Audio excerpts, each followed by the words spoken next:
A young billionaire comes across four poor girls crying on the sidewalk. He asks, "Why are you crying?" They look at him and say, "Nobody wants us." Shocked, he decides to take them home. Years later, what they do will break his heart. The digital clock on the Bentley's dashboard read 11:47 p.m. Owen loosened his black tie slightly as his driver maneuvered through the upscale streets of New York. A light rain had begun to fall, and droplets slid down the tinted window, distorting the city lights. "Richard, let's take a different route today," Owen said, his low voice breaking the silence inside the car. "I'm tired of seeing the same buildings." The driver nodded and turned right at the next corner, steering away from the usual route. Owen closed his eyes for a moment. The charity event had been like all the others: forced smiles, superficial conversations, and many, many photos. Tomorrow's magazines would plaster his name once again. Owen Hayes, 29, the young billionaire, donates millions to children in need. The irony wasn't lost on him. He donated millions to children he would never meet, then returned to a mansion where the only sound was that of his own footsteps. "Sir, are you all right?" Richard asked, looking into the rearview mirror. Owen opened his eyes. "Yes, just thinking." The rain intensified and Richard slowed down. They were in a residential area Owen didn't immediately recognize. Modest but well-kept homes lined both sides of the street. A middle-class neighborhood, without the excessive shine of the financial district. That was when he saw it. Beneath the yellowish glow of a street lamp, four small figures were huddled on the sidewalk.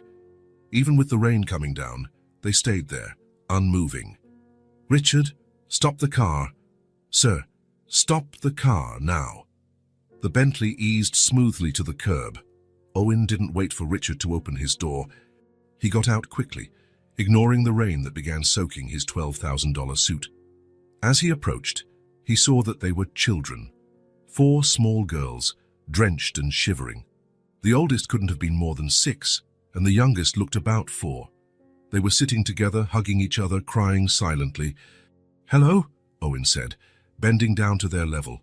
"Are you lost?" The girls pulled in closer to one another, like frightened birds. The oldest drew the others closer still. "I'm not going to hurt you," he continued, his voice gentler now. "It's raining. You'll get sick." "Where are your parents?" The oldest girl looked at him, her big dark eyes filled with fear and something else, resignation. A child so small shouldn't know that feeling. "I can help you get home," Owen insisted, noticing their clothes were not just wet, but also dirty and worn. It was the youngest who finally spoke, her voice as tiny as she was. "Nobody wants us." 3 words. Simple, direct, and devastating. Owen felt as if he'd been punched in the gut. The air left his lungs, and for a moment, he couldn't breathe. That phrase, spoken by a child so young, carried a universe of pain he knew all too well. Nobody wants us. Images of his own childhood flooded his mind. A boy sitting alone in a cold waiting room, temporary homes, faces that came and went. The word returned, whispered when they thought he couldn't hear. "Richard," Owen called, without taking his eyes off the girls. "Bring the blankets from the trunk." The driver, confused but efficient, brought the blankets Owen always kept in the car for emergencies. "Are you cold?" Owen asked, offering them the blankets. "They're soft." The youngest reached out a hesitant hand and touched the fabric. "It's soft," she agreed, glancing at the oldest, silently asking for permission. The oldest studied Owen with an intensity that didn't match her size. She didn't trust him. And why should she? But it was raining. Her sisters were wet and cold, and this man was offering dry blankets. She gave a small nod, and the 4 girls accepted the blankets, wrapping themselves in them. "My name is Owen," he said. "What are your names?" Silence. Then, the oldest spoke, her voice surprisingly steady. "I'm Sophie. These are my sisters, Luma, Bella, and Issa." They were so little, so fragile, sitting there in the rain, with no one to protect them. "Are you hungry?" Owen asked. 4 pairs of eyes lit up for a brief moment before distrust returned. That's when Owen did something he hadn't planned, something he hadn't analyzed with the usual precision of a man who built an empire by calculating every move. Do you want to come with me? I have food at home and warm beds. At least until we figure out where you should be. The words came out before he could think of the legal implications, the complications, the absurdity of the situation. A single billionaire inviting 4 unknown children to his house in the middle of the night. But something in those words, "nobody wants us," had broken a barrier inside him. The girls looked at each other, a silent conversation passing among them. It was Sophie who made the decision again. "Can we stay together?" "Of course," Owen answered immediately. "And if we don't like it, can we leave?" Owen swallowed hard. "Yes, you're not prisoners." Sophie stood, still holding Isa's hand, the youngest. "Then let's go." Richard, who had been watching everything with growing concern, opened the car door. The girls hesitated at the sight of the luxurious vehicle. "It's safe," Owen assured them. "Richard has been my driver for years." One by one, the girls climbed into the Bentley, crowding into the back seat, still wrapped in the blankets. The car slid smoothly through the rain as Owen tried to process what he'd just done. There had to be laws against this, surely. He should have called the police or social services. But something in the look on those girls' faces, something that mirrored his own past, drove him. "Sir," Richard murmured, low enough for only Owen to hear, "I must remind you this is—" "I know, Richard," Owen interrupted. "We'll deal with everything legally tomorrow. Right now, they need somewhere safe." The rest of the drive passed in silence. The girls watched the city go by through the window, wide-eyed at the lights and the towering buildings as they approached the exclusive neighborhood where Owen lived. When the car stopped in front of the wrought iron gates, Owen saw Bella, the second youngest, shrink back. "Is this where you live?" Luma asked, her voice barely a whisper. "Yes," Owen replied, trying to imagine what his home must look like through their eyes. The white stone mansion, with its imposing columns and perfectly trimmed gardens, must have seemed intimidating to such small children. The gates opened automatically, and the car followed the circular driveway, stopping in front of the main entrance. "We're here," Owen announced, trying to sound casual, as though bringing 4 unknown children home was something he did every day. The mansion was silent and dark when they entered, only security lights illuminating the way. Owen switched on the lights in the massive entrance hall, revealing marble floors, curved staircases, and valuable works of art. "Wow," Bella murmured, momentarily forgetting her fear. "You must be hungry," Owen said, guiding them to the kitchen. It was a clinical space, all stainless steel and white marble. A kitchen designed for a professional chef, not a family. The girls sat hesitantly on the tall stools around the central island, still wrapped in the blankets, while Owen opened the fridge. He rarely ventured inside. His personal chef usually handled all meals. "We have, He scanned the contents, realizing he had no idea what small children ate. "Sandwiches? I can make sandwiches." The girls nodded, watching his every move with cautious attention. Owen started to make simple sandwiches with what he found: bread, cheese, ham. His hands, used to signing multi-million-dollar contracts, now fumbled with the basic task of spreading mayonnaise. "Do you like juice?" he asked, finding a carton of orange juice in the fridge. 4 heads bobbed affirmatively. As they ate in silence, Owen realized just how hungry they were. They devoured the sandwiches quickly, their eyes already looking for more. "I can make more," he offered, and they eagerly accepted. While preparing the second round of sandwiches, Owen studied the girls. Now, under the bright kitchen lights, he could see their features more clearly. They all had dark hair and big eyes, but each was distinct. Sophie, the oldest, had a maternal way about her, despite being so young. Luma was quiet, her eyes observing everything with curiosity. Bela had a delicate face that suited her name, with a few freckles across her nose. Isa, the youngest, had round cheeks and eyes too big for her little face. After eating, exhaustion began to overtake them. Isa yawned, rubbing her eyes with tiny fists. "You need a warm bath and dry clothes," Owen said, suddenly aware he had no children's clothing in the house. "For now, I can lend you some of my t-shirts to sleep in. Tomorrow, we'll buy new clothes." He led them down the wide hallway to the guest wing, where 4 adjacent rooms were located. "Each of you can have your own room," he explained, opening the doors to show them the elegant, minimalist spaces. The girls stayed clustered, eyeing the rooms uneasily. "Can't we stay together?" Sophie asked, squeezing Issa's hand. "Of course," Owen replied quickly. "So you can all stay in the same room if you'd like." They chose the largest room, with a king-size bed and a view of the back garden. Owen showed them the attached bathroom, explaining how to use the shower and leaving soft towels for each of them. "I'll go get you t-shirts to use as pajamas," he said, stepping out to give them privacy. When he returned with folded shirts, he found all 4 seated on the edge of the huge bed, still wrapped in the blankets, untouched. "You haven't taken a bath?" he asked, confused. "We don't know how that shower works," Luma explained. "It has too many buttons." Owen realized his mistake. The guest bathroom had a digital shower system with multiple settings. "I'll show you," he offered, stepping into the bathroom and adjusting the temperature and water pressure. One by one, the girls bathed, while Owen waited outside.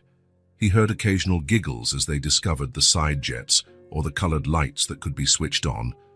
Once they were all clean and dressed in his oversized t-shirts, which looked more like dresses on them, Owen led them back to the room. "You can sleep here," he said, helping them climb onto the high bed. "There are extra blankets in the closet if you get cold." The girls huddled in the center of the bed, like puppies seeking warmth, instead of spreading out across the ample space. "Thank you," Sophie said formally, as though reciting something she'd learned. "You're welcome," Owen replied, feeling oddly awkward. "If you need anything during the night, my room is at the end of the hall on the right." He hesitated at the door, watching the 4 little figures on the massive bed. Something about that image, lost children in a space far too large, resonated deeply within him. "Good night," he finally said, switching off the main light and leaving only the bedside lamp on. "Good night, Mr. Owen," they answered in unison. Owen closed the door and walked down the silent hallway to his own room. The mansion, always so quiet, now held a different kind of silence, a watchful one, as though the very air knew something had changed. In his room, Owen sat on the edge of the bed, trying to process the night's events. There were 4 children sleeping in his house. 4 children he'd found on the street. 4 children who said, "Nobody wants us." He picked up his phone, thinking of calling his lawyer, but stopped. What would he say? "Hey, Jeff, I picked up 4 kids off the street and brought them home. Is that legal?" He knew it wasn't. Tomorrow he'd straighten everything out. He'd call social services, explain the situation, do what was right. But as he got ready for bed, part of him already knew that what was right might not be so clear after all. In the middle of the night, Owen woke to a sound he had never heard in his house, the sound of little footsteps in the hallway, followed by muffled crying. He got up quickly and opened the door. In the dark corridor, 4 small figures stood huddled, looking lost. "We're scared," Bella said, her voice trembling. "The room is too big and dark." Owen felt a tug in his chest. "Do you want a nightlight?" They nodded silently. "Come on," he said, guiding them back to the room. He found a small lamp and plugged it in near the bed. "Is that better?" "A little," Sophie replied, but none of them made a move to get back into bed. "What else can I do?" Owen asked, genuinely wanting to help. Issa, the youngest, looked at him with wide eyes and said with painful honesty, "In the other place, we all slept in a little room together. Here it's so big. Feels like we'll get lost." Owen glanced around the spacious room, suddenly seeing it through their eyes. What was luxury to him was an intimidating vastness to them. "Wait here," he said, stepping out quickly. Minutes later, he returned with extra pillows and blankets. In the middle of the room, he began piling them up, creating a kind of nest on the floor. "How about this?" he asked. "It's small and cozy." The girls looked curiously at the makeshift construction. "Like a fort?" Luma asked, a hint of excitement in her voice for the first time. "Exactly like a fort," Owen confirmed, adjusting the pillows to form a protective barrier around the space. One by one, the girls entered the blanket nest, settling together in the smaller, closer space, their tiny bodies visibly relaxed, comforted by each other's proximity. Better? Owen asked. 4 sleepy heads nodded. Good night, then, he said, stepping back toward the door. Mr. Owen? Issa's voice stopped him. Can you stay until we fall asleep? Owen paused, surprised by the request. Sure, he answered after a moment, sitting down on the floor near the blanket fort. Within minutes, their breathing turned deep and even. As they slept, the worried lines on their faces eased, and they finally looked what they truly were, just children.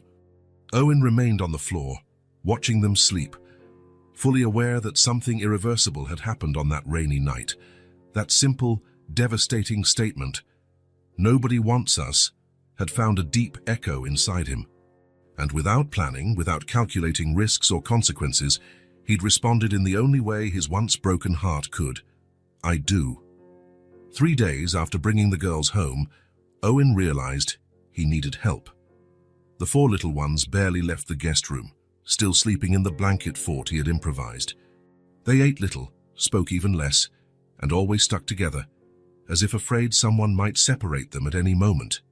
His personal assistant, Marcus, had found Helena Garcia, a caregiver with over 20 years of experience. When Owen interviewed her, something about the natural calm of the middle-aged woman convinced him. The children need to feel safe before anything else, Helena explained in her interview, her brown eyes radiating a serenity Owen envied. Trust comes first, then the rest. He hired her on the spot. On Helena's first morning at the mansion, Owen accompanied her to the girls' room. They were still asleep, bundled together like puppies. They sleep like this every night, Helena asked quietly. Owen nodded. I tried putting them in the bed, but they always end up back on the floor together. Helena observed the scene for a moment. They're protecting each other. It's common in children who've been through tough times. When the girls woke and saw the stranger, their faces instantly closed off. Sophie, the oldest, placed herself in front of the other 3. Hello, Helena greeted, keeping her distance. My name is Helena. I came to help you and Mr. Owen. No response. She'll take care of you during the day, Owen explained, feeling the tension in the air. Helena knows how to make delicious pancakes. Do you like pancakes? Issa, the youngest, widened her eyes but quickly hid her interest when Sophie looked at her. I can make pancakes for breakfast, Helena offered, with strawberries and honey, if you'd like. Bela's stomach rumbled audibly, breaking some of the tension. Luma stifled a giggle.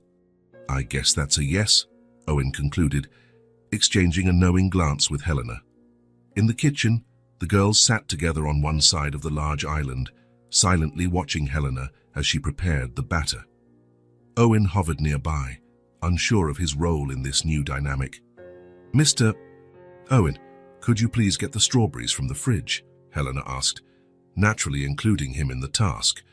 He obeyed, oddly relieved to have something to do. As he placed the bowl of strawberries on the counter, Helena smiled. Now we need to wash them.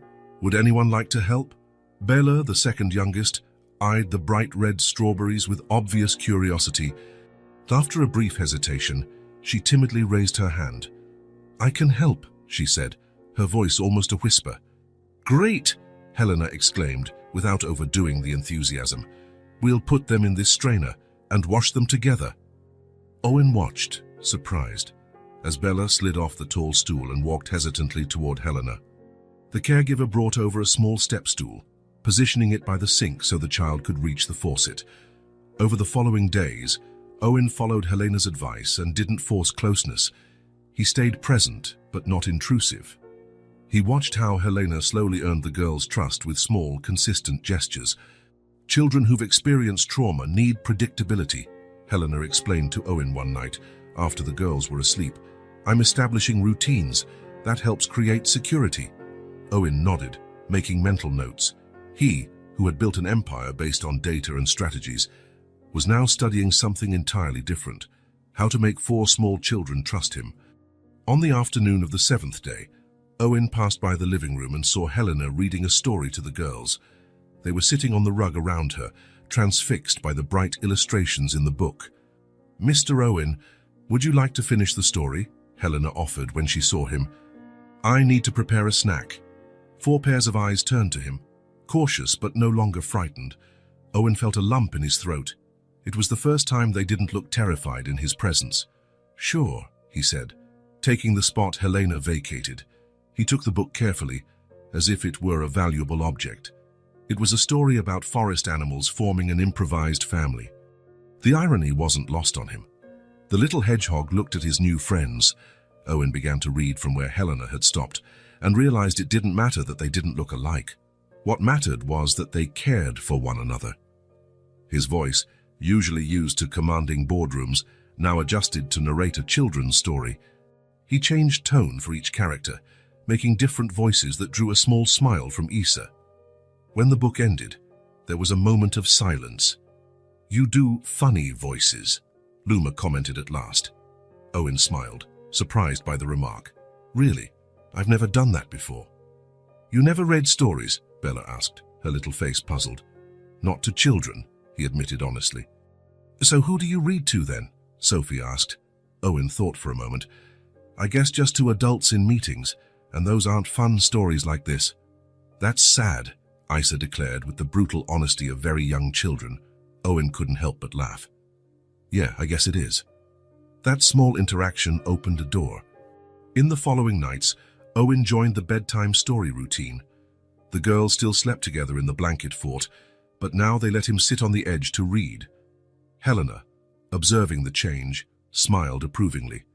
"You're doing well," she commented one night, as Owen walked her to the door. "Keep it up." "What exactly am I doing right?" he asked, genuinely curious. "You're being consistent," she replied, "and authentic. Children sense falsehood faster than adults." In the second week, Owen cancelled an important business trip to remain with the girls. His assistant was perplexed, but Owen was determined. "Postpone the meeting," he instructed over the phone. "Tell them I had a family emergency." The word family slipped out naturally, without him noticing its implication. With each passing day, small breakthroughs happened. Luma, the quiet one, became interested in the grand piano in the sitting room. Owen found her timidly pressing a few keys. "Would you like to learn?" he asked, keeping his distance so as not to startle her. She nodded, her eyes shining. "I can show you some notes," he offered, recalling lessons he'd had as a child. He sat at the piano, leaving space for her. After a moment of hesitation, Luma got on the bench beside him. He positioned her little fingers on the keys. "These are the notes de Pafari mi tefe sol," he explained, pressing each key gently. Luma repeated the movement, concentrated. A slight smile appeared when she managed to replicate the sequence correctly. Sophie, ever watchful of her sisters, started asking practical questions about the house, about where things were kept, about the rules. Owen realized that, even so young, she had taken on the caretaker role. "You don't have to worry about all of that," he told her gently. "You're still a child, Sophie." She looked at him with eyes far too wise for her age. "Someone has to take care of them." "There are more people to help now," Owen replied. "Helena and I are here." Something in the girl's face relaxed slightly. One afternoon, Owen found Issa, the youngest, wandering alone in the hallway. The first time one of them separated from the group. She was carrying a tattered doll, a worn-out toy they had brought with them. "Hi, Issa," he greeted, crouching to her level. "Where are your sisters?" "They're sleeping," she replied. "But Rosie isn't sleepy." "Rosie is your doll?" Owen asked. Issa nodded, hugging the doll closer. "She's hungry." Owen considered his options. It was the first time one of the girls had sought him out. "Do you want us to make a snack for Rosie in the kitchen?" Issa's eyes lit up. "She likes cookies." "What a coincidence," Owen replied with seriousness. "So do I." In the kitchen, he helped Issa onto the high stool and placed some cookies on a plate.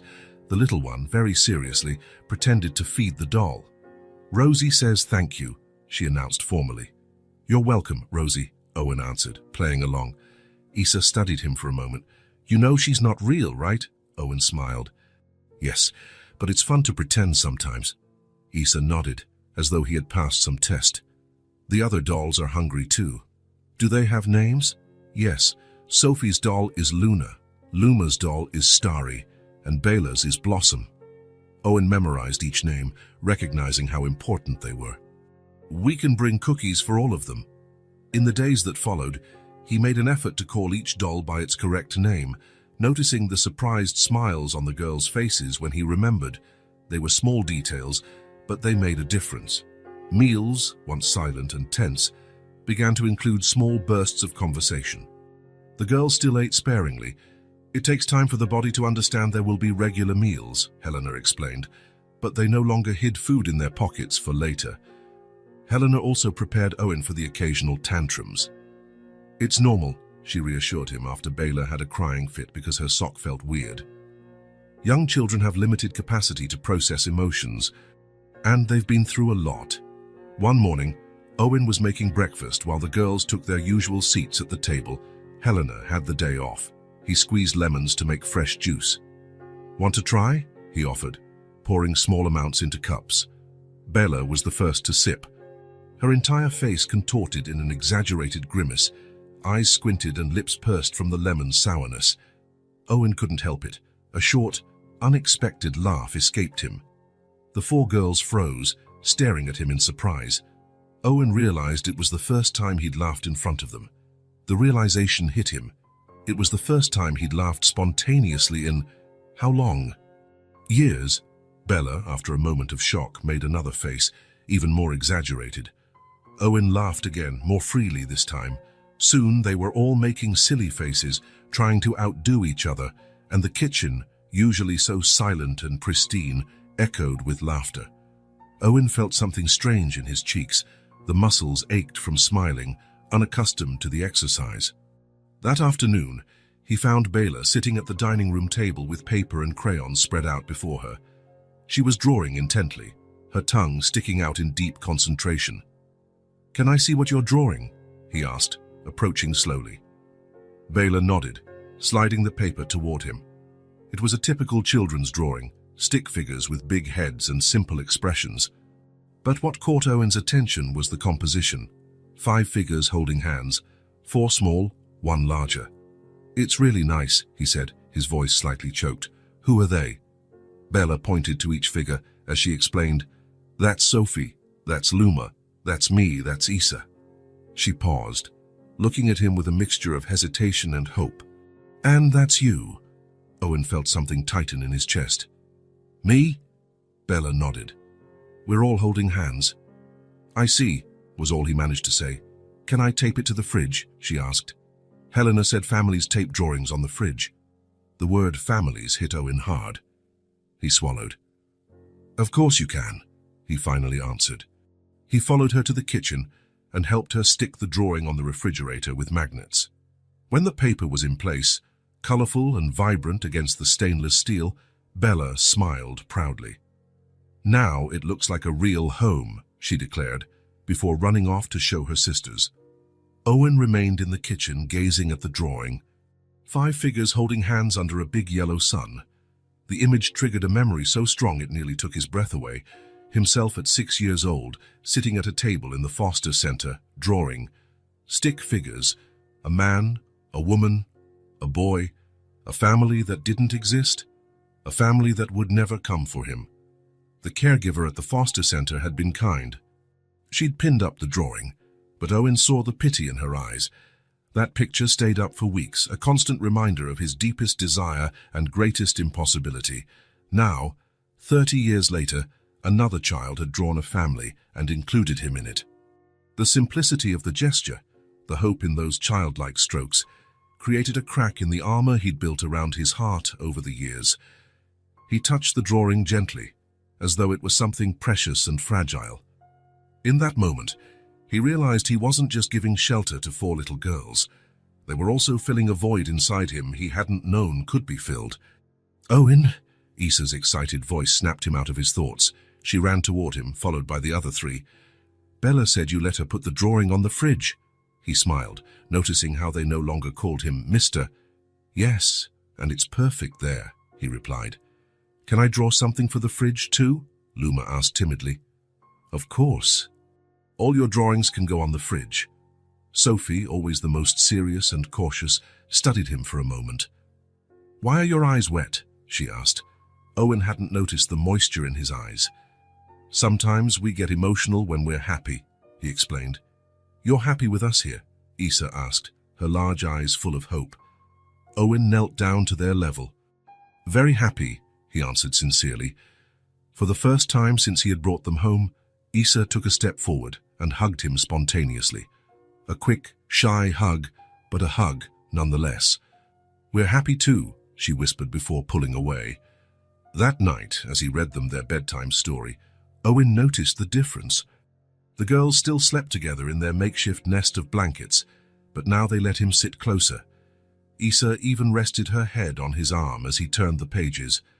When he finished reading and they were all nearly asleep, he heard Bella's sleepy voice. Good night, Owen. Good night, Bella, he replied, warmth flooding his chest.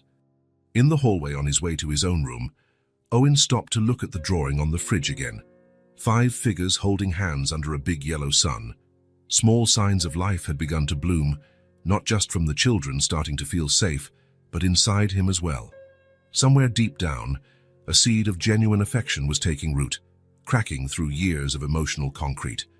For the first time in a very long while, Owen slept without the weight of loneliness. The mansion's doorbell rang on a Tuesday at 10:15 a.m. Owen was in his makeshift office in the living room, working on his laptop while keeping an eye on the girls playing. They had puzzle pieces spread across the rug, and Helena was helping Issa fit a particularly tricky piece. Over the past few weeks, the children had started to separate a bit more, gaining the confidence to explore different parts of the house, though never straying too far from one another. The doorbell broke the morning's peace. The 4 girls instantly lifted their heads, like small deer alerted by the slightest noise in the forest. In seconds, they regrouped, Sophie instinctively placing herself in front of the others. I'll get it, Helena said, standing up. No, let me, Owen interrupted, closing the laptop. Stay with them. As he walked to the door, Owen glanced out the side window and saw an official-looking car parked out front. His stomach twisted. Somehow, he knew this moment was coming. He took a deep breath and opened the door. Good morning, said a woman in a grey suit, her expression serious, a file in her hand. Mr. Owen Hayes? Yes, that's me, she extended a card. Diane Foster, social worker with Child Protective Services. I need to speak with you about the 4 children in your custody. The hesitation before custody did not go unnoticed. Of course, Owen replied, forcing his voice to remain steady. Please, come in. He led her to his main office, away from where the girls were. From the corner of his eye, he saw Helena guiding them upstairs, as if to shield them. Mr. Hayes, Diane began, cutting to the chase. About 5 weeks ago, you found 4 unaccompanied minors and brought them to your residence without notifying the authorities, correct? Owen felt his heart race. Yes, I found them alone on a rainy night. They were cold, scared, hungry. My only thought was to secure their immediate safety. And why didn't you contact CPS or the police the next morning? Diane asked, her tone neutral but firm. The truth was too complicated. How to explain that with each passing day, the idea of handing the girls over to the system had grown more unbearable. That his lawyer was quietly working on legal steps for a possible adoption. I consulted my lawyer about the proper legal procedures. The process is underway, he replied, choosing his words carefully. Diane opened her file and took out 4 photographs, placing them on the desk. Do you recognize these children? Owen looked at the official pictures, photos of the 4 girls with solemn, frightened expressions, the kind used for institutional documentation. Yes, that's them. Sophia, Luma, Isabella, and Isadora Martinez, Diane read from a form. Sisters, orphaned about 6 months ago after a car accident that took their parents. They were in temporary custody at the Sunshine Shelter when they disappeared. Owen felt a pang in his chest upon hearing the girls' full names and part of their story. During their weeks with him, he'd never pressed for details about their past. They ran away, he asked, though he already suspected, apparently so. Climbed out of a window in the middle of the night and vanished. There was an extensive search involving the police and volunteers. Diane looked at him intently. Mr. Hayes, I understand your intentions may have been good, but what you did is, at minimum, a serious breach of protocol. What happens now? He asked, trying to keep his voice steady. I need to assess the full situation, talk to the children, inspect the living conditions, review your status. The department will then make a decision based on that assessment. A decision about what? Exactly, Owen pressed, fear surging within him. Whether they can remain temporarily under your supervision while any custody request is processed, or whether they must return to the foster system until a final decision is made. Owen felt his blood turn cold. Return to the system means they'd likely go back to the Sunshine Shelter or a similar institution, depending on availability. Together, he asked, his voice nearly failing him. Diane's hesitation was enough of an answer. We do everything possible to keep siblings together, but it's not always feasible, especially with 4 children. The thought of them being separated was unbearable. Owen remembered how they clung to each other those first nights, as if their greatest fear was being torn apart. I need to speak with them now, Diane said, closing her file. Individually, if possible. Owen wanted to protest. The girls had only just begun to feel safe and now they'd be questioned by a stranger, but he knew any resistance would only make things worse. Of course, I'll call them. In the hallway, he found Helena waiting, worry etched on her face. She's from CPS, he explained quietly. She needs to talk to the girls. Individually. They're in the bedroom, Helena replied. Ever since they heard the doorbell, they've clustered together again, like at the start. They're scared. Owen. He climbed the stairs with heavy steps. In the bedroom, the 4 sat on the bed, no longer on the nest of blankets, but still huddled close as on the first day. Girls, he began, sitting on the edge of the bed. There's a lady here who needs to talk to you. A social worker. She just wants to make sure you're okay. Is she going to take us away? Sophie asked bluntly, her large dark eyes fixed on him. Owen felt a lump in his throat. He wanted to promise no, but he couldn't lie. I don't know, he answered honestly. I hope not. I'm doing everything I can so you can stay here. Why does she want to talk to us? Luma asked, her usually calm voice now trembling. It's her job to make sure children are safe and well cared for, Owen explained. You just have to answer her questions truthfully. Tell her what it's like living here. What if we don't want to talk to her? Bella asked, folding her arms. It's better if you do, Owen replied gently. I'll be nearby the whole time. Reluctantly, the girls went downstairs. Diane waited in the living room, wearing a professional smile. Hello, girls, she greeted. I'm Diane. Can we talk for a bit? When Diane asked to speak with them individually, Owen tried explaining that they felt safer together. But the social worker was firm. It's standard procedure. We need to ensure each child can speak freely without influence from the others. Owen watched helplessly as Sophie, the oldest, followed Diane into the office. Helena tried to distract the other 3 with a memory game, but no one was truly focused.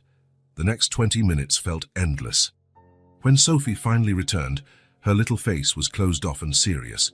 She went straight to her sisters, avoiding Owen's gaze. One by one, all 4 girls had their private sessions with Diane. Each returned quieter than before. Issa, the youngest, came back in silent tears, running straight into Helena's arms. Well, Mr. Hayes, Diane said, returning to the living room after the last interview. I need to write up my full report. I'll be back in a few days with the department's decision. After she left, a heavy silence fell over the house.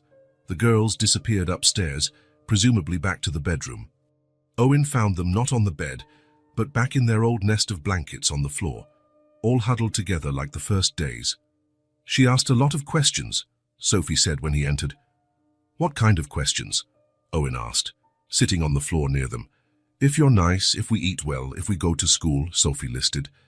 If we want to go back to the shelter. Owen felt a twinge. And what did you say? We said no, Bella exclaimed. We told her we want to stay with you. For a moment, Owen felt a surge of hope. But then he saw the fear on their faces, and the reality of the situation hit him hard. That night, just as he was about to drift off, he heard a sound he hadn't heard in weeks, the muffled sobs of one of the girls. He got up quickly and went to their room. Issa was sitting in the nest of blankets, silent tears streaming down her face. The other three were awake too, their eyes shining in the dim light. "A bad dream?" Owen asked softly, kneeling beside them. Isa nodded, clutching her worn-out doll to her chest. "She dreamed we had to leave," Sophie explained, hugging her youngest sister, "and that they were going to put us in different homes." The fear in her voice was palpable. Owen felt his own heart constrict. "I'm doing everything I can to stop that from happening," he promised. Everything. He stayed there, telling stories until they all fell asleep again. When he returned to his own room, the sun was already beginning to rise. In the days that followed, he noticed alarming changes in the girl's behavior.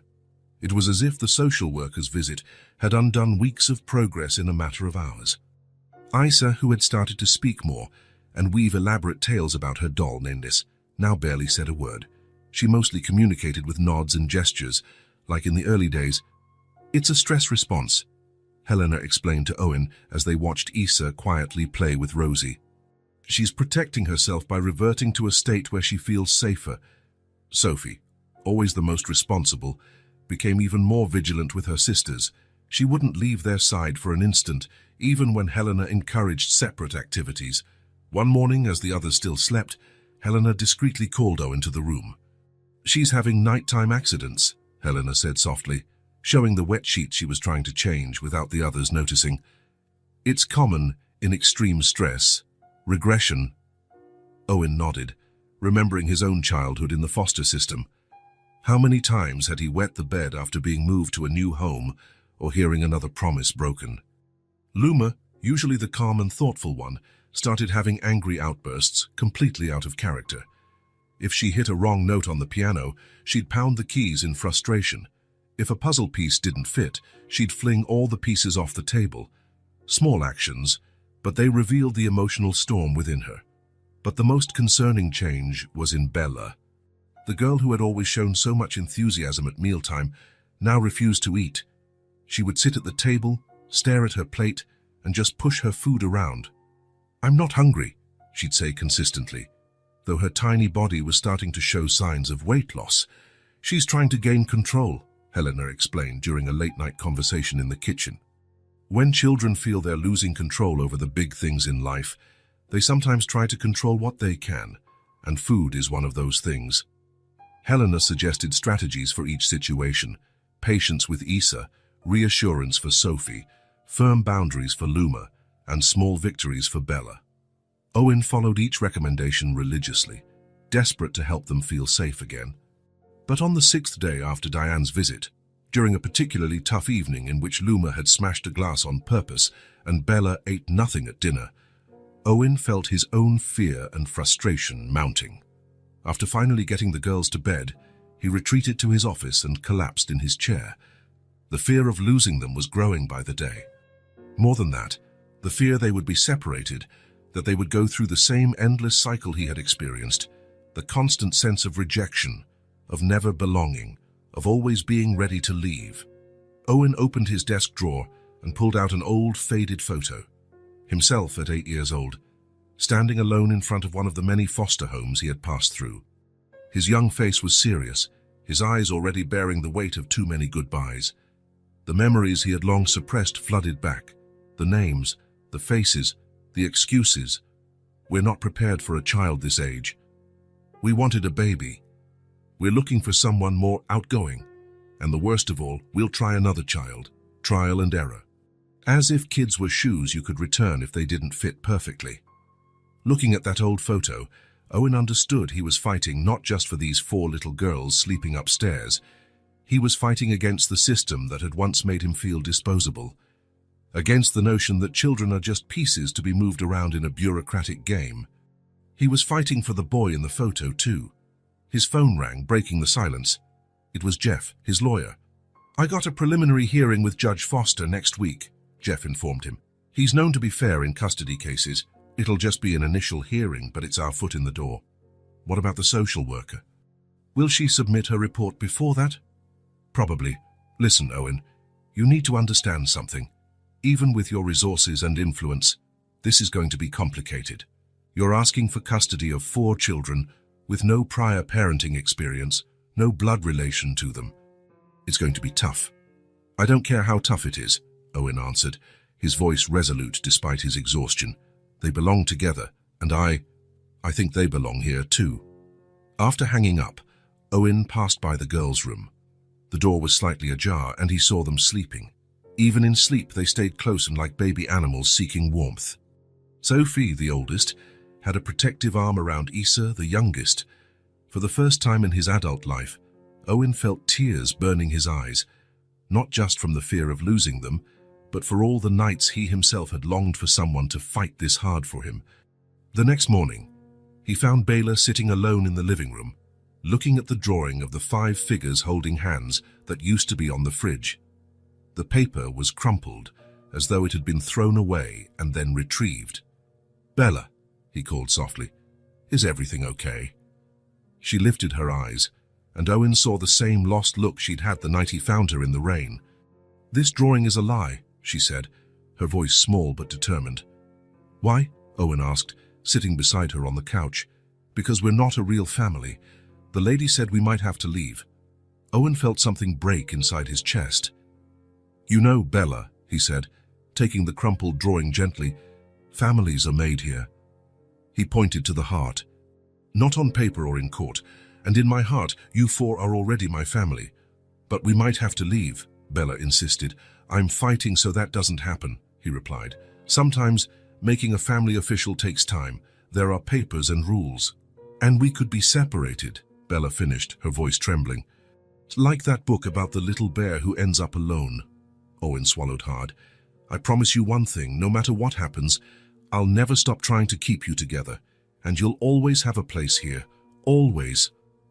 Bella studied him for a long moment, as if deciding whether to believe him. "Promise you won't give up on us?" she finally asked. "I promise," Owen replied without hesitation.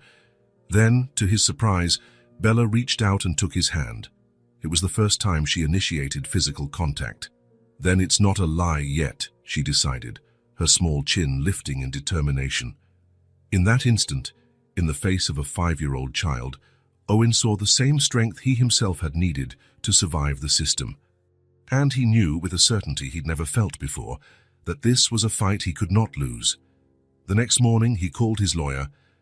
"Jeff, I want you to dig up everything about the accident that killed their parents. Why there are no relatives claiming them. The complete history of the Sunshine Shelter, everything. And I want to file the official adoption request today. For all 4. Owen, we've been over this. The normal process can take months, sometimes years." "We don't have months," Owen interrupted, his voice carrying a newfound determination. "I'm fighting my own ghosts here, Jeff, and I won't let these kids go through the same hell I did." There was a brief silence on the line. "All right," Jeff finally replied. "We'll show the judge and that social worker exactly why you're the best father these girls could have." Owen hung up, looking at the old photo he'd left on the desk, the lonely boy he once was. For him, for Sophie, for Luma, for Bella, for Issa, and for all children lost in the system. This was a battle he had to win. Helena found him like that, staring at the photo. Without a word, she set a cup of coffee on the desk. "They'll get through this," she said simply. "And so will you." Owen nodded, putting the photo away. Upstairs, he heard small bare feet running down the hallway and childish voices exchanging morning whispers. The house was coming to life again, fragile but persistent, like the children who now lived there.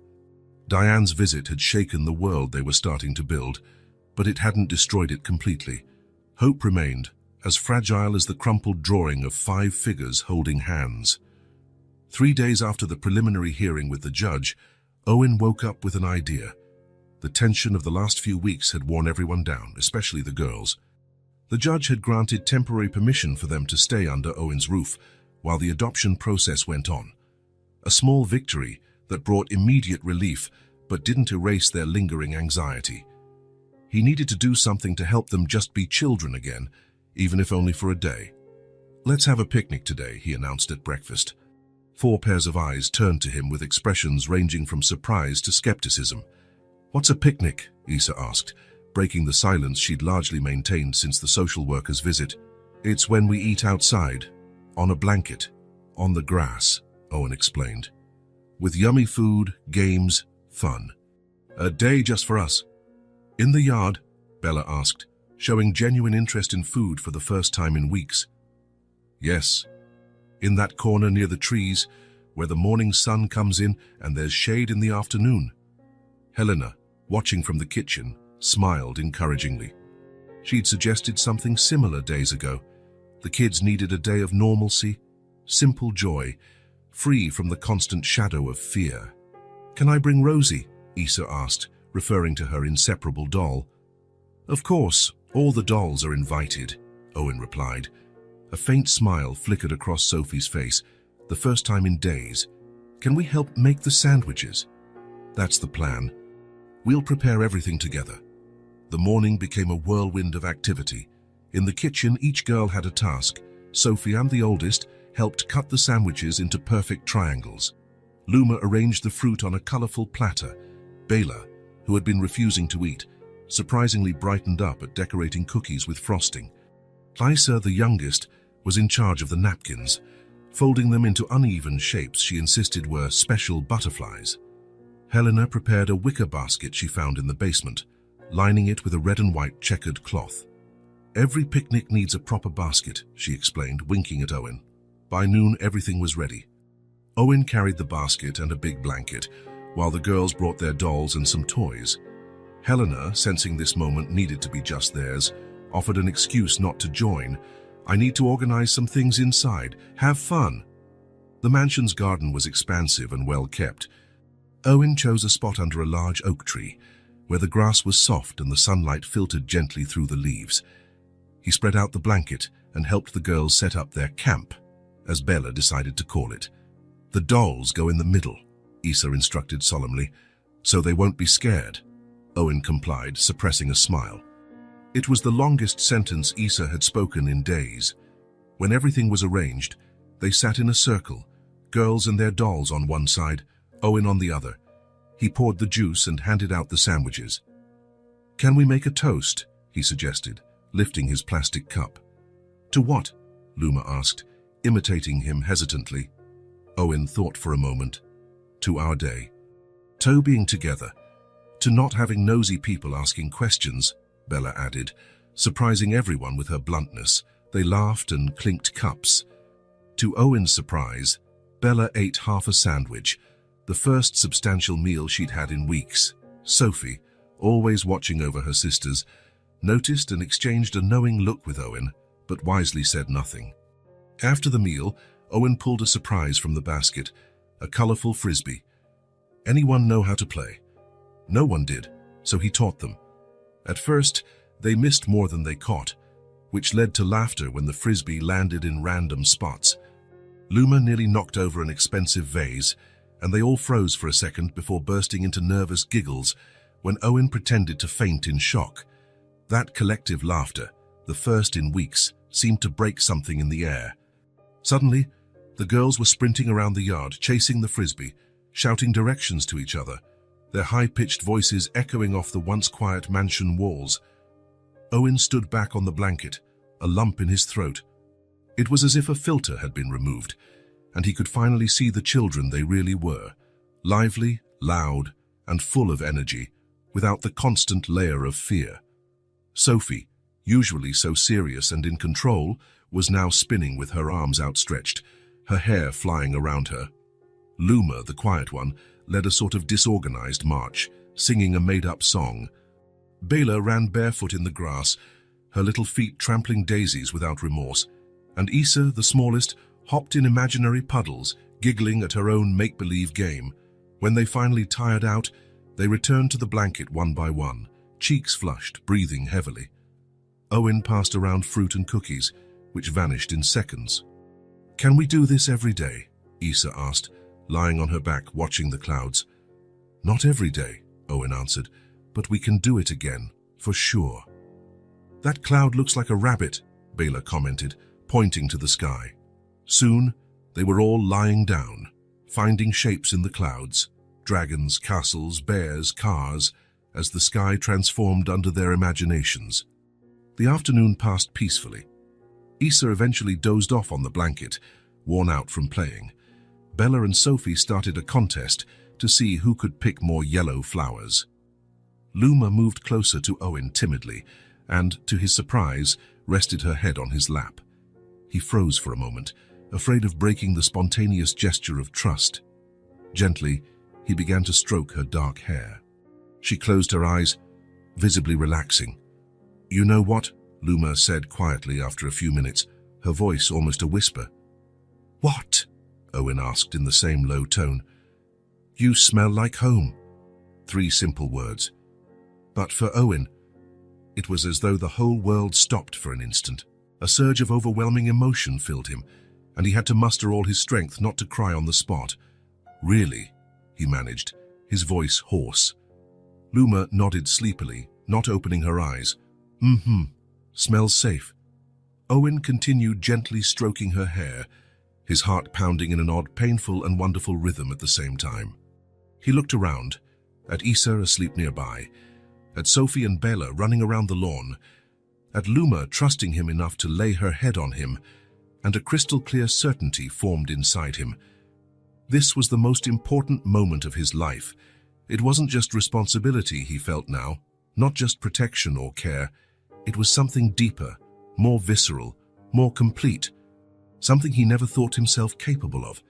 He felt like a father, not a temporary guardian, not a benefactor, not an adult trying to do the right thing. A father, with all the fear, all the joy, all the uncertainty, and all the unconditional love that entails.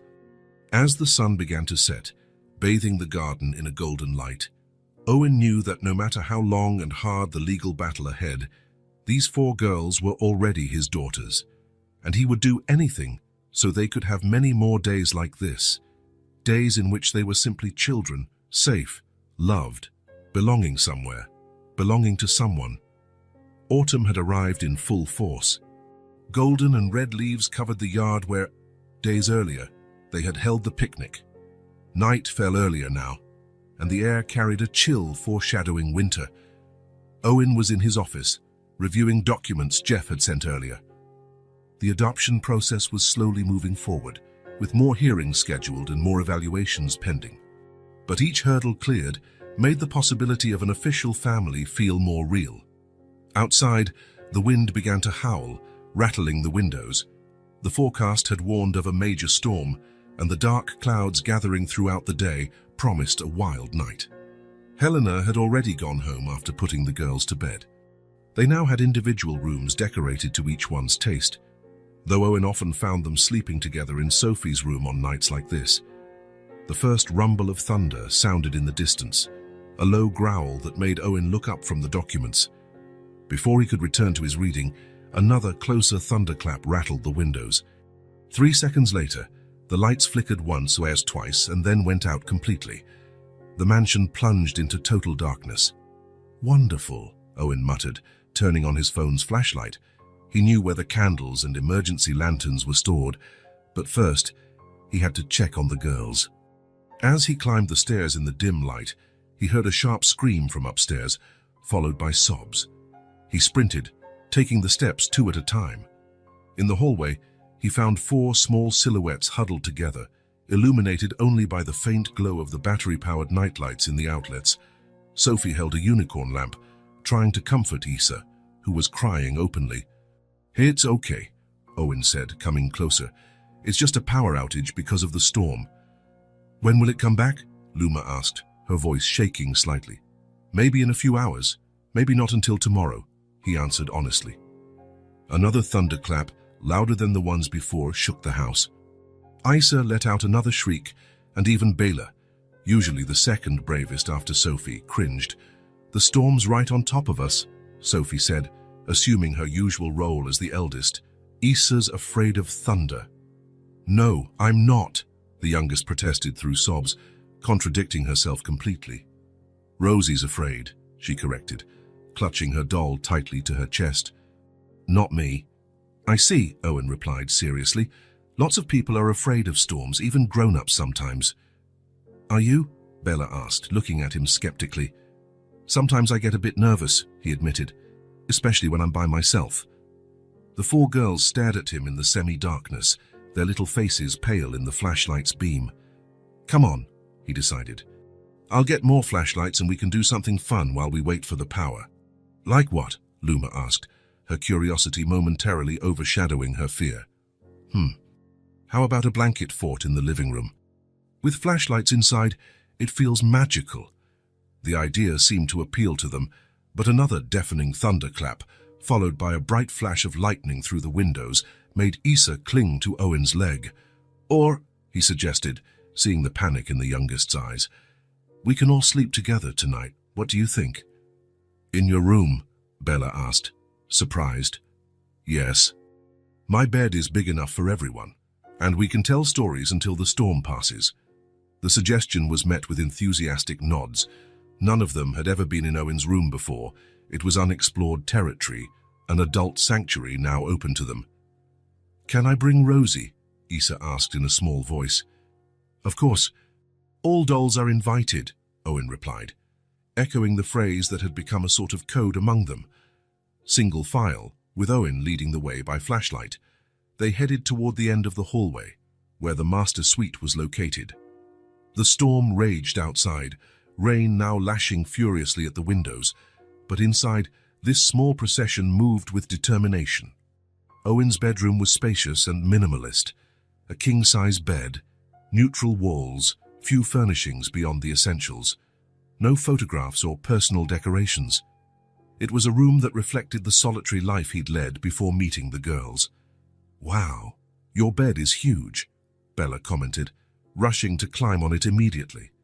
Careful not to fall, Owen cautioned, lighting a few candles he kept on the bedside table. The warm glow created a cozy atmosphere, casting dancing shadows on the walls. While the girls settled in, Owen grabbed extra blankets from the closet. Who wants a story? He offered, sitting on the edge of the bed. I do, Issa said, still clutching her doll but calmer now. What kind of story? A story from when you were little, Sophie suggested. Owen rarely spoke about his past, and the girls were increasingly curious. He hesitated, thinking of something suitable.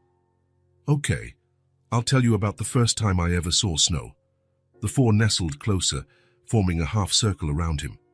Outside, the storm still rumbled, but here in the candlelight, they created their own little universe. Owen recounted his amazement at the first falling flakes, how he ran outside without the proper coat, the cold sensation on his hands. It was a happy memory, one of the few from his turbulent childhood that didn't hurt to recall. After the first story, there was another and another. The girls also shared their memories, snippets of life before the accident that took their parents, treasured moments of joy they clung to. Gradually, their eyelids grew heavy. Issa was the first to fall asleep, curled up like a kitten between Owen and Sophie. Bella was next, mid-sentence about a dog they used to have. Luma held out a bit longer, but soon gave in to exhaustion as well. Sophie, as always, was last. She stayed awake deliberately, as though standing guard. They're safe, Sophie, Owen said softly. You can rest, too. She nodded, but her dark eyes remained on him. Thanks for letting us sleep here, she said formally. No problem. Actually, I think I like having the company. Did you always sleep alone? She asked, genuinely curious. Yes, for many years. Weren't you scared? Owen smiled, touched by her concern. Sometimes, he admitted. Everyone gets scared sometimes. Sophie considered that for a moment, her eyes already half closed with sleep. Good night, Owen, she mumbled finally, letting herself relax. Good night, Sophie. In minutes, she too was sleeping deeply. Owen remained seated, gazing at the four small figures scattered across his bed, each in her own unique position. Sophie stretched out straight, Luma curled into a ball, Bela sprawled on her stomach, arms wide, Issa tucked up like a baby. Carefully, so as not to wake them, he slid in among them. Instantly, as if sensing his presence even in sleep, the girls shifted slightly toward him. Issa clutched his shirt with her tiny hand. Luma rested her head on his arm.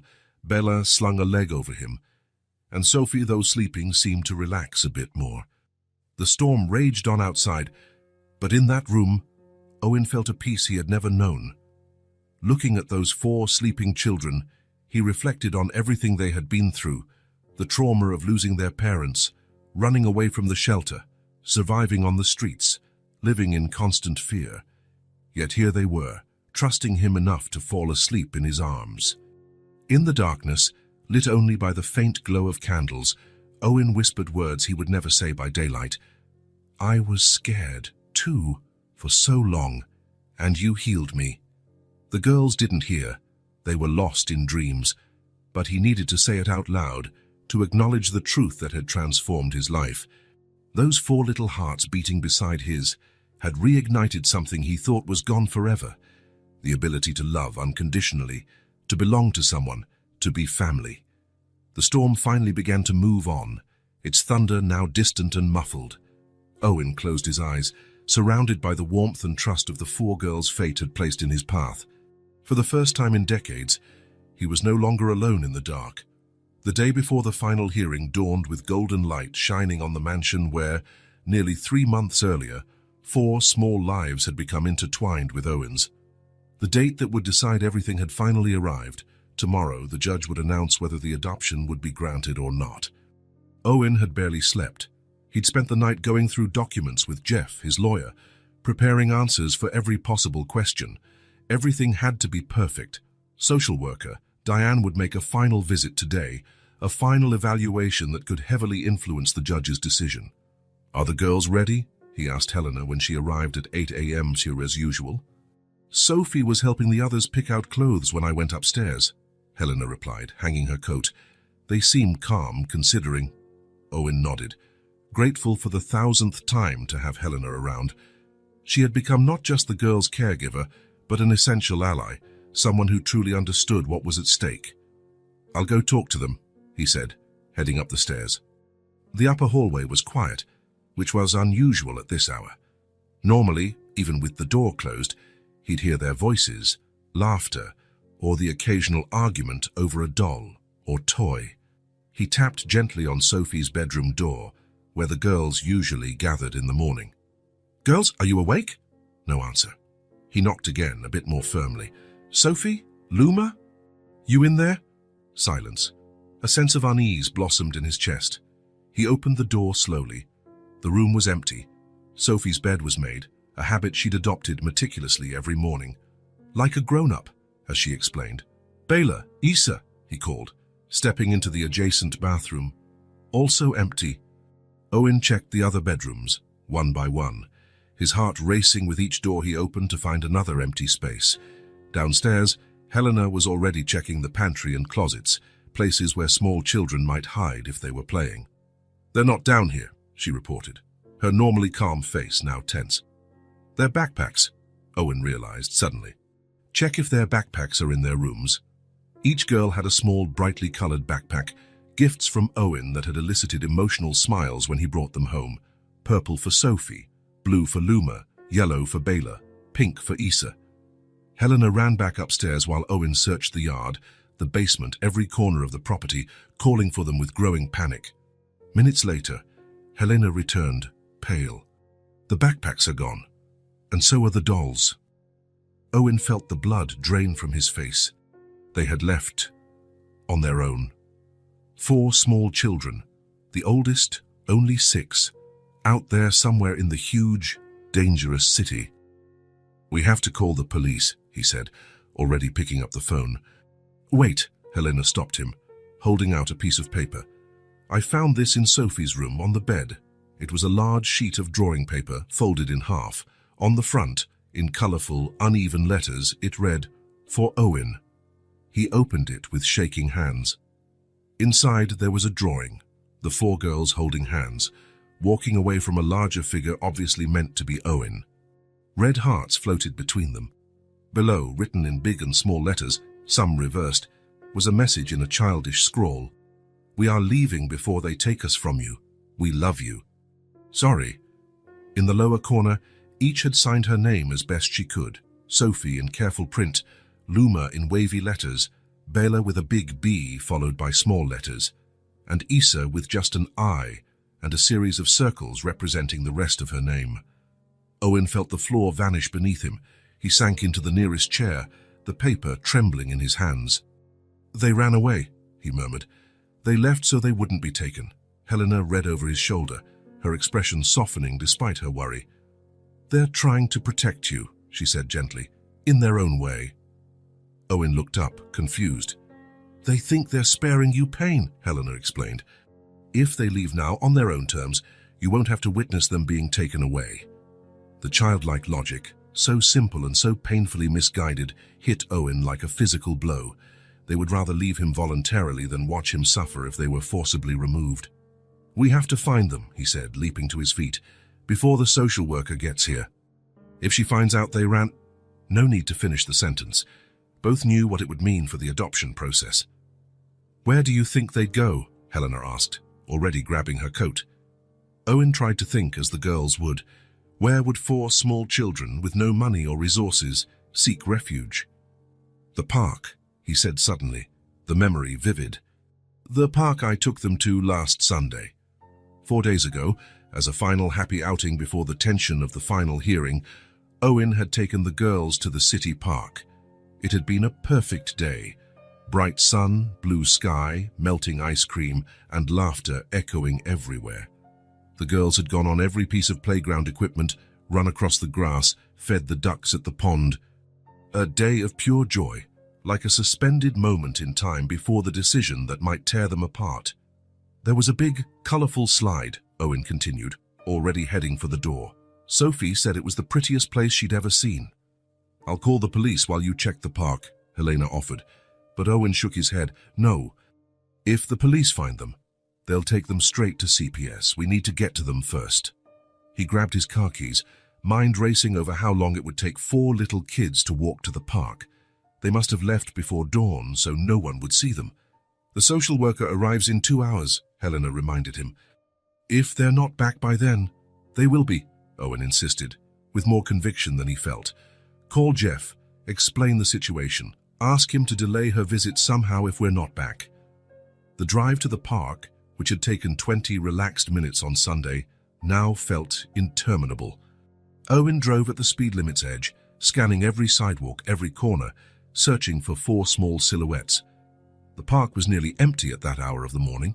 A few early joggers, 1 man walking his dog, a woman reading on a bench. No children. Owen parked and jumped out, heart pounding. The park was large and with playground areas, gardens, a small pond, and tree-lined paths. "Sophie," he called, his voice echoing. "Luma, Bella, Isa." No response except birdsong and rustling leaves. The playground was deserted, the swings swaying slightly in the breeze. Owen ran to the big, colorful slide that had been the girls' favorite. He circled it, looked up, crouched to check underneath. And there they were. Huddled under the slide's platform, all 4 of them lay sleeping in each other's arms, wrapped in thin jackets, using their colorful backpacks as pillows, clutching their dolls. For a moment, Owen couldn't move, paralyzed by relief and an overwhelming wave of emotion that stole his breath. They were safe. They were okay. Sophie was the first to open her eyes, her light sleep as the oldest sister always on alert. Seeing Owen, her face filled with a complex mix, relief, shame, determination, all at once. "You found us," she said simply. Her movement woke the others. Luma rubbed her sleepy eyes. Bella blinked in confusion, and Isa, still half asleep, pointed at Owen and murmured, "It's him." "What are you doing here?" Owen finally managed, his voice tight with emotion. "We left a note," Bella replied, as if that explained everything. "You can't just leave like that," he said, trying to keep his voice firm despite the tremor. "It's dangerous. You could have been hurt." "We just wanted to help," Luma explained, her big eyes serious and fixed on him. "If we're not there, you won't be sad when that lady takes us away." Owen felt as if something within him shattered and mended at the same time. The child's logic, so simple and deeply loving, left him speechless. He crouched until he was at their level, then did the only thing that felt possible. He opened his arms. No words were needed. Like a tiny wave, the 4 girls rushed into him, abandoning backpacks and dolls, seeking the embrace they'd been afraid would cause him pain. Owen held them, feeling their small bodies shaking, their messy hair, the smell of sleep and innocence. Tears streamed down his face, and he didn't care. "Don't ever do that again," he finally whispered, his voice choked. "Never leave without telling me. Please." "We only wanted," Isa began, but Owen shook his head. "I know, but that's not how it works. That's not how families work." The word family hung in the air, filled with hope and fear. "We wanted to stay with you," Sophie murmured, so low only Owen could hear. "Only you." Her simple words struck straight into his heart. Owen pulled back slightly, looking at the four faces before him. Sophie, burdened with too much worry for her age, Luma quietly intense, Bella brave in disguise, Isa honestly vulnerable. "I want to stay with you too," he replied, wiping a tear from Isa's cheek with his thumb. "More than anything in the world. But running away isn't the answer. It never is." "What if the judge says no?" Bella asked, giving voice to the fear haunting them all. "Then we keep fighting," Owen answered firmly, "together, like a family. Because that's what we are, no matter what any judge says." Sophie studied him with those eyes too old for her tiny face. "Promise you won't give up on us." "I promise, with all my heart." 6 small hands reached out for him in a gesture that had become symbolic between them, touching his heart to seal an important promise. Owen placed his hand over theirs, feeling the pulse of life, hope, and a future they didn't yet know they'd have, but one he'd fight for with all he had. "Let's go home," he said gently. "We have an important visitor today, remember?" The girls nodded, and Owen helped gather the backpacks and dolls. Isa insisted on being carried, her small body exhausted from the fear and the long walk. Owen hoisted her easily, settling her on his hip, while extending a hand to the others. On the way to the car, Sophie walked beside him, unusually quiet. "What's wrong?" he asked, noticing her worried expression. "Are you really mad at us?" she asked, her lower lip trembling slightly. "I'm not mad," Owen answered honestly. "I was scared. There's a difference." "Scared?" Bella frowned. "But you're big." "Adults get scared too," he explained gently, "especially when it's about people we love." The word love came out naturally, without planning. The 4 girls looked up at him, their eyes suddenly bright. "You love us?" Luma asked, her voice barely more than a sigh. Owen stopped walking, looking at each of them. The desperate emptiness he felt finding their empty rooms, reading their note, imagining life without them. He already had his answer. "Yes," he said simply. "I love you. Very much." In the back seat of the car, the 4 girls piled in together, still exhausted from a sleepless night and the long walk to the park. Before Owen even started the engine, Isa had drifted off again, her head resting on Sophie's shoulder. While driving home, Owen called Helena. "I found them," he said, relief evident in his voice. "So they were at the park, exactly where I thought. We're heading back." "Thank God," Helena replied. "Jeff managed to delay the social worker's visit until after lunch. He told her you had to take the girls for a last-minute medical checkup." "Brilliant," Owen said, glancing in the rearview mirror at the 4 exhausted forms. "Tell him I owe him one." When he hung up, he realized Sophie was still awake, watching him with those alert eyes. "Will everything be okay?" she asked softly, so as not to wake her sisters. Owen hesitated. He wanted to promise it would, that tomorrow the judge would sign the papers and they'd be an official family. But he'd learned these children prized honesty above all. "I don't know," he admitted, "but no matter what happens tomorrow, you'll always be my girls, always." Sophie gave a solemn nod, as though concluding an official contract. Then, to Owen's surprise, she smiled, a rare, radiant smile that transformed her serious face. "We love you too," she said simply, before closing her eyes and finally letting herself rest. Owen drove in silence, his heart overflowing. That morning, he had experienced the deepest emptiness of his life upon thinking he'd lost them, an emptiness no amount of money, power, or success could have ever filled. And now, with 4 sleeping children in his back seat, he felt like the richest man on earth. The courthouse was quiet that Thursday morning. The courtroom, with its dark wooden panels and solemn flags, was intimidating by its very nature, a place where destinies were decided by people who often knew only fragments of the lives before them. Owen adjusted his tie for the 5th time in 10 minutes. Beside him, Jeff, his lawyer, meticulously organized documents, occasionally whispering words of encouragement. Across the room, Diane, the social worker, spoke quietly with her supervisor. Owen couldn't interpret their expressions. In the weeks since the girls' attempt to run away, the evaluations had intensified. More visits, more interviews, more reports. The girls had been examined by psychologists, interviewed individually, observed as a group. The house had been inspected repeatedly, every inch assessed for its suitability for young children. Owen had submitted to it all without protest. He took parenting classes for prospective adoptive parents, underwent psychological evaluations, answered deeply personal questions about his childhood, relationships, habits. He opened his life like a book for strangers to leaf through as they pleased. All for those 4 little girls waiting in a nearby room, under Helena's care, likely as anxious as he was. "All rise for the Honorable Judge Martin Foster," announced the bailiff.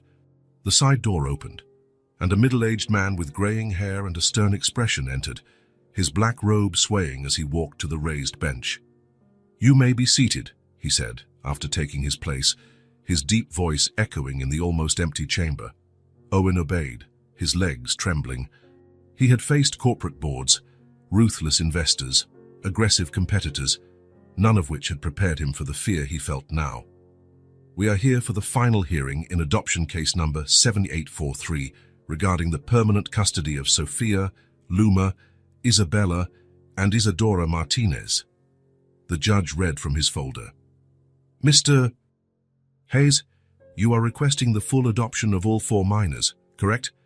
"Yes, Your Honor," Owen replied, his voice steady despite his nerves. The judge adjusted his glasses, studying the documents before him. "I have here all the CPS reports, psychological evaluations, preliminary school records." He flipped through a few pages. "I also see the report on the minor's recent disappearance 3 weeks ago." Owen swallowed. That incident could be used against him.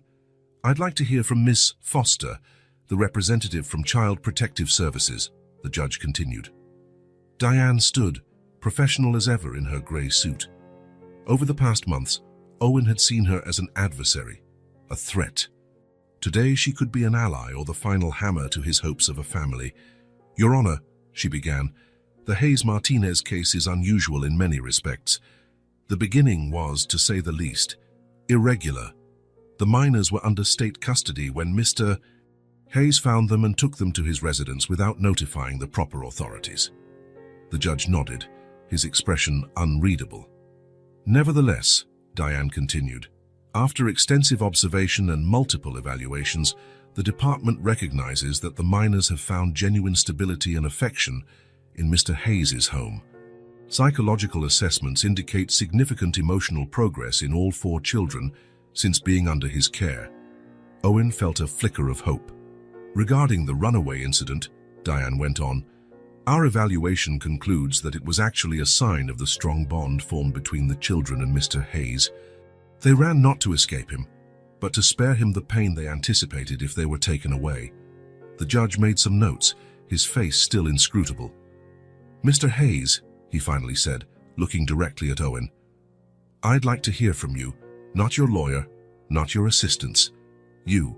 Why these 4 children specifically? Why now? You're a single man, no parenting experience, a demanding career. Why take on responsibility for 4 minors at once?" It was the question everyone had asked, in one form or another, over the last few months. The question for which he had prepared polished answers. But sitting there under the judge's scrutiny, all his rehearsed replies vanished. Owen took a deep breath and decided to speak the only thing that mattered, the truth. "Your Honor," he began, his voice softer than usual, "I grew up in foster care. I was moved 7 times before I turned 10. Always alone, always labeled hard to place, that, like in the reports I wasn't supposed to see, but did." The judge raised his eyebrows slightly, clearly not expecting this start. "When I found success in business, I thought I'd finally overcome all that.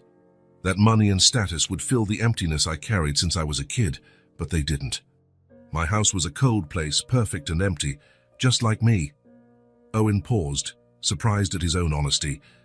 Then one rainy night, I found 4 little girls sitting on a sidewalk, and when I asked why they were crying, the youngest said, "Nobody wants us." His voice caught slightly, but he continued, "Those words, Your Honor, it was like hearing my own heart speak. I took them home that night because, in that moment, they weren't just 4 unknown kids. It was as if, in some way, I was helping that scared little boy I used to be." The judge listened intently, not interrupting. But something happened in the weeks that followed. Owen went on, a small smile forming at the memories. They weren't just reflections of my past. They were Sophie, with her fierce protectiveness over her sisters, Luma, with her quiet observation and music, Bella, with her bravery and determination, Issa, with her innocence and endless questions. Owen looked directly at the judge, abandoning all pretenses. I learned that love isn't about me, about what I can get. It's about them, about what I can give. I learned how to read stories using different voices for each character. I learned the names of all their dolls and why each name is important. I learned that Sophie needs reassurance 3 times before bed, that Luma plays the piano when she's anxious, that Bella only eats green vegetables if they're hidden in rice, and that Issa believes her shoes talk to each other when no one is looking. A soft ripple of laughter moved through the room. So why these 4 specific girls? Because I love them. Not as symbols, not as projects, not as something to replace what I lost. I love them exactly as they are, with all the complications, all the challenges, all the unpredictable joy they've brought into my life. Owen felt tears welling up, but didn't hold them back. As for the money, my career, I've learned the hard way that there are things money can't buy. It can't buy the moment Luma said, "I smell like home." It can't buy Bella's drawing of all of us holding hands. It can't buy Issa's impulsive hug when she's happy. It can't buy the slowly earned trust in Sophie's eyes. He paused for a moment, discreetly wiping away a tear. "Your Honor, I'm not asking to adopt these children because I need them or because I want to fix something in me.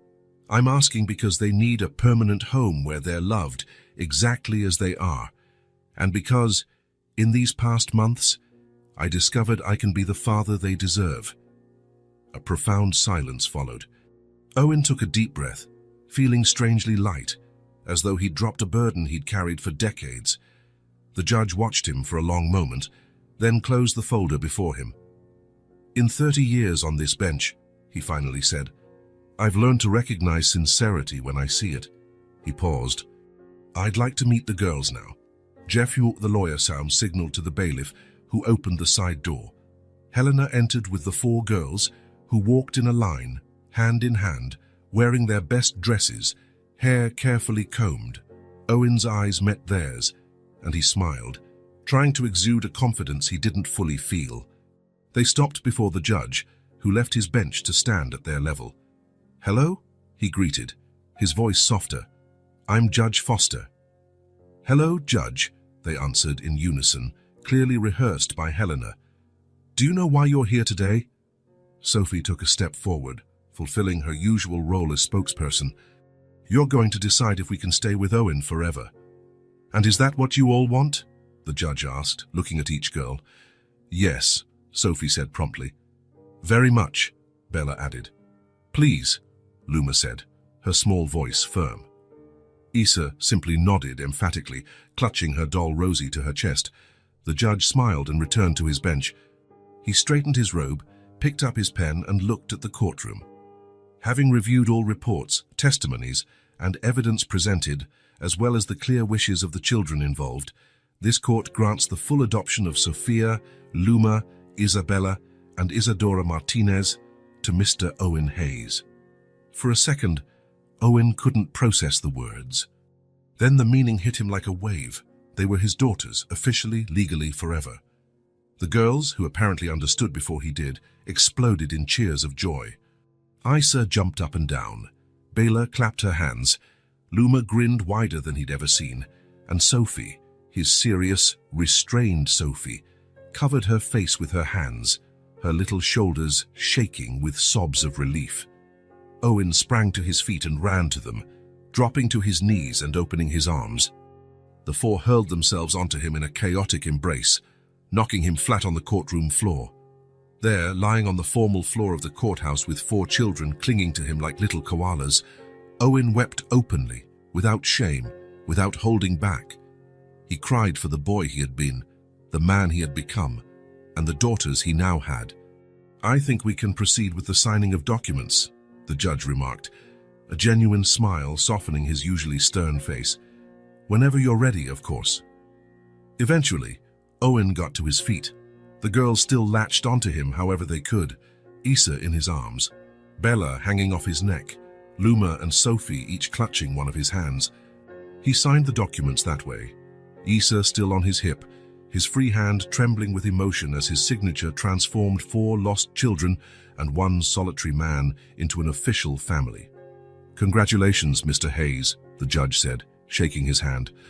"Or should I say, the Hayes-Martinez family." Outside the courtroom, Helena waited with colorful balloons for each of the girls. Jeff, the lawyer who was usually so formal, gave out hugs and handshakes like confetti. "Are we going home now?" Issa asked, still in Owen's arms. "Yes," he replied, feeling a whole new meaning to the word home. "We're going home." Sophie, always practical even in emotional moments, looked at him with still watery eyes but a determined air. "Now we can paint our rooms, right? You promised that when it was forever we could paint." Owen laughed, a light, free laugh that still felt new on his lips. "Yes, now you can paint, decorate, change anything you want." And that was exactly what they did. In the weeks that followed, the once cold and elegant mansion transformed completely. Sophie's room was painted sky blue and filled with books. Luma's was done in a soft green, with a special area for her little piano. Bella chose a vibrant yellow that, according to her, but felt like sunshine. And Issa, of course, who wanted pink, such a bright pink that it was almost overwhelming, but it made her smile whenever she walked in. The house, once an architectural showcase, became a lively chaos. There were drawings on the walls, little shoes in the hallway, half-eaten snacks abandoned in random spots, the sounds of laughter, arguments, piano music, bedtime stories, all echoed in halls that had once been so silent. One Sunday afternoon, 2 months after the official adoption, Owen watched his daughters playing in the yard. Sitting on the porch steps with a cup of coffee forgotten at his side, he marveled at the miracle of his new life. Helena came up and sat next to him. "A penny for your thoughts," she said softly. Owen smiled, eyes still on the girls. "I was thinking how funny it is. I spent my entire life building something, companies, skyscrapers, fortunes. I thought they would be my greatest achievements." He paused, watching Isa fall down and Sophie rush to help her. "But in the end, my greatest achievement was learning to love 4 little people, to be a family." Helena nodded, a calm wisdom in her gaze. "Some lessons cost more than money," she remarked. "Yes," Owen agreed, standing up when Bella called him over to see something important. "And those are exactly the ones worth every penny." 2 years had passed since the official adoption. The once impeccable mansion was now full of stories in every corner, walls displaying children's drawings, couches with juice stains, toys forgotten under cushions. The architectural perfection had given way to the perfection of family chaos, the kind of mess that means life. In the mornings, the upstairs hallway echoed with arguments about who got the bathroom first and accusations about borrowed clothes. "Dad, Bela took my shirt again." Luma's voice, now 9, rang out in indignation. "I did not." "It's the same as mine," retorted Bella, now 8. Owen, who used to wake precisely at 5:30 a.m. for solitary exercise, now rose to the sound of these little morning conflicts. He left his room already dressed for work, ready for another session of mediation among his daughters. "Bella, give your sister her shirt back. Luma, loan her the green one today, and we'll buy more clothes this weekend, okay?" In the kitchen, Sophie, now 10, helped Helena prepare lunchboxes. Her small but capable hands assembled sandwiches, cut fruit, and separated snacks. "Dad, Isa doesn't want a sandwich today," Sophie reported. always tuned into her sister's needs. She wants the juice boxes and snack packs like her friends. Isa, now 7, walked in, missing her front teeth, dragging her pink unicorn backpack behind her. "Dad, can you braid my hair today? We're having class pictures." Owen put down his coffee cup. Braiding hair had been one of the hardest skills to master in his new role. He'd watched dozens of online tutorials, practiced on dolls, until he achieved acceptable results. "Sure, princess, come here." With fingers now surprisingly dexterous for a man who once only signed contracts, he braided Isa's dark hair, securing it with the unicorn elastic she insisted on wearing daily. "It's perfect. You're the best hair braider in the world." "Braider isn't a word," Luma, ever the academic one, corrected. "It is now. I invented it," Isa replied with the irrefutable logic of a 7-year-old. By 7:45 a.m., MIT as on every school morning. The 4 lined up at the front doors, backpacks on E, lunches in hand, waiting for Owen's final check before piling into the van that took them to school. This was the moment Owen secretly cherished most each morning. 4 faces turned toward him, 4 smiles, 1 missing front teeth, 4 versions of the same happiness that had changed his life completely. "Everyone got homework?" he asked, following the daily ritual. "Yes," they answered in chorus, raising their backpacks as proof. Books, supplies, permission slips. Each item was confirmed with enthusiastic nods. Owen knew something would be forgotten. Something always was, and he'd get a call from the school before noon. But that too had become part of the routine, part of the daily dance of being the father of 4. Before opening the door, he knelt down to their level for the final E, most important part of the ritual. "And most importantly, you're taking—" "Love!" they shouted together, jumping on him for a group hug that usually knocked him down. "I love you," he said, looking into each pair of eyes. "Have a great day. Learn a lot. Be kind." "We love you too, Dad," they replied, completing the ritual. In the car, after dropping them off at school, Owen often found himself smiling at nothing.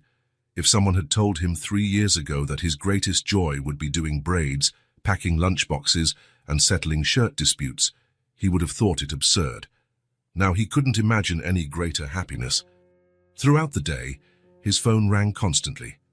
The school nurse reporting Isa had a sore throat, Bella's teacher requesting permission for a project, Sophie reminding him about choir rehearsal, Helena mentioning Luma needed extra materials for an assignment. The life that once revolved around business meetings, acquisitions, and profits now orbited around 4 little sons. And he wouldn't trade it for anything. On the exact date marking 2 years since the official adoption, Owen left work early. He'd planned a surprise for the girls, tickets to a musical and dinner at their favorite restaurant. When he opened the front door, though, he was met with unusual silence. Normally, at this hour, the house would be alive with music, laughter, or sometimes tears, the sounds of life. "Girls?" he called, puzzled by the quiet. "Helena?"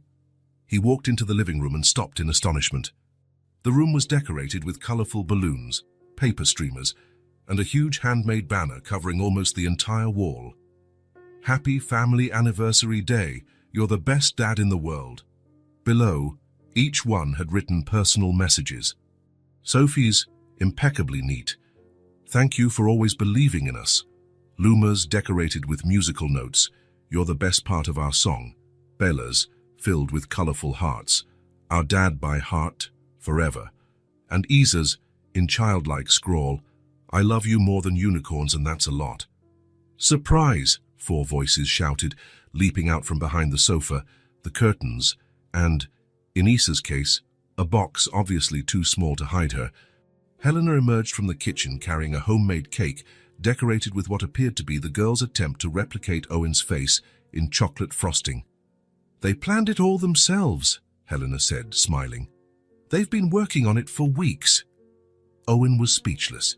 He'd spent his life surprising others with expensive gifts, grand gestures. Being on the receiving end of so much carefully planned love was overwhelming. "Do you like it, Dad?" Sophie asked, rare uncertainty in her usually confident voice. "Do I like it?" he managed at last. I've never gotten anything so special in my entire life." The four girls rushed in for a group hug, and he knelt to receive them, feeling that now familiar tangle of arms and hair. "We made presents too," Bella declared, unable to contain her excitement. One by one they gave him their gifts, wrapped in colorful paper and lots of tape. From Sophie, a hand-painted tie adorned with tiny fingerprints. From Luma, a playlist on a decorated CD.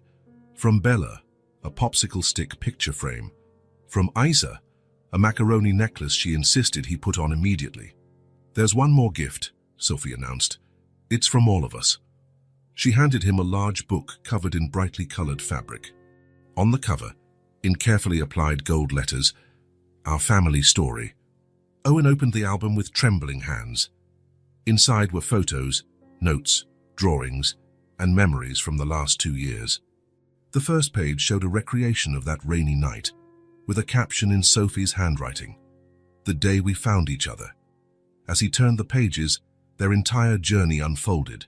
First Christmas together, birthdays, beach trips, everyday moments made extraordinary by simply being together. On the final page, a recent photo of the 5 of them, smiling at a picnic. Below, in adult handwriting but signed by the 4, "To the best dad in the world, who showed us that family isn't who you're born with, but who chooses to stay together forever." Isa, perched on his shoulder as she liked to do, leaned in and whispered in his ear, "You didn't save us, Dad. We found ourselves with you." Owen looked up, stunned at the depth of those words from the youngest. Helena smiled, shrugging as if to say, "She came up with it herself."